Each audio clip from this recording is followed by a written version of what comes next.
In historical linguistics, Italo-Celtic is a grouping of the Italic and Celtic branches of the Indo-European language family on the basis of features shared by these two branches and no others. These are usually considered to be innovations, which are likely to have developed after the breakup of Proto-Indo-European. It is also possible that some of these are not innovations, but shared conservative features. There is controversy about the actual causes of these similarities. What is commonly accepted is that the shared features may usefully be thought of as Italo-Celtic forms. Interpretations. The traditional interpretation of the data is that these two subgroups of the Indo-European language family are generally more closely related to each other than to the other Indo-European languages. This can be taken to imply that they have descended from a common ancestor, a phylogenetic Proto-Italo-Celtic which can be partly reconstructed by the comparative method.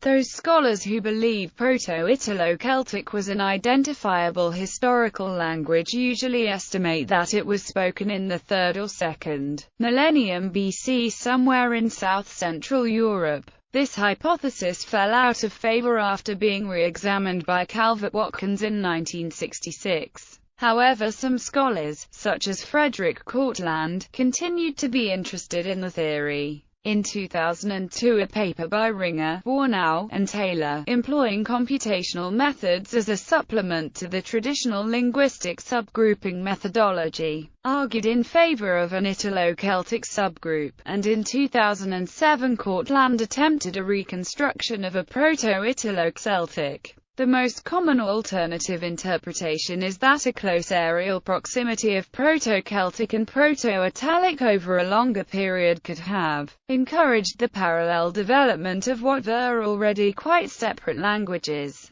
As Watkins puts it, the community of in Italic and Celtic is attributable to early contact, rather than to an original unity. The assumed period of language contact could then be later, perhaps continuing well into the 1st millennium BC. However, if some of the forms are archaic elements of Proto-Indo-European that were lost in other branches, neither model of post-Pi relationship need be postulated. Italic and especially Celtic also share some distinctive features with the Hittite language and the Tocharian languages, and these features are certainly archaisms. Forms. The principal Italo-Celtic forms are the thematic genitive in I, both in Italic and in Celtic. Traces of the ossiogenitive of Proto-Indo-European have also been discovered, which might indicate that the spread of the I genitive occurred in the two groups independently. The I genitive has been compared to the so-called CVI formation in Sanskrit, but that too is probably a comparatively late development.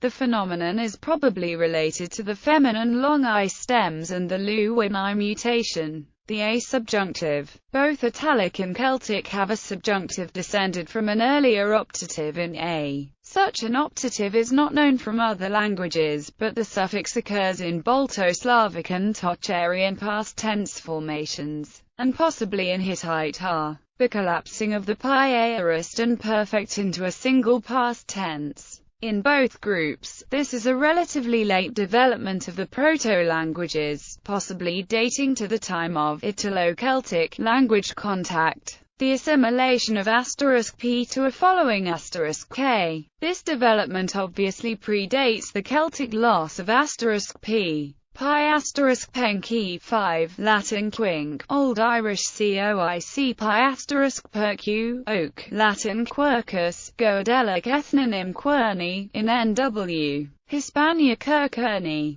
pi *peak, cook, Latin cocker, Welsh poby. Other similarities include the fact that certain common words, such as the words for common metals, are similar in Italic and Celtic yet divergent from other Indo-European languages. A number of other similarities continue to be pointed out and debated. The R passive was initially thought to be an innovation restricted to Italo-Celtic until it was found to be a retained archaism shared with Hittite, Tocharian, and possibly Phrygian.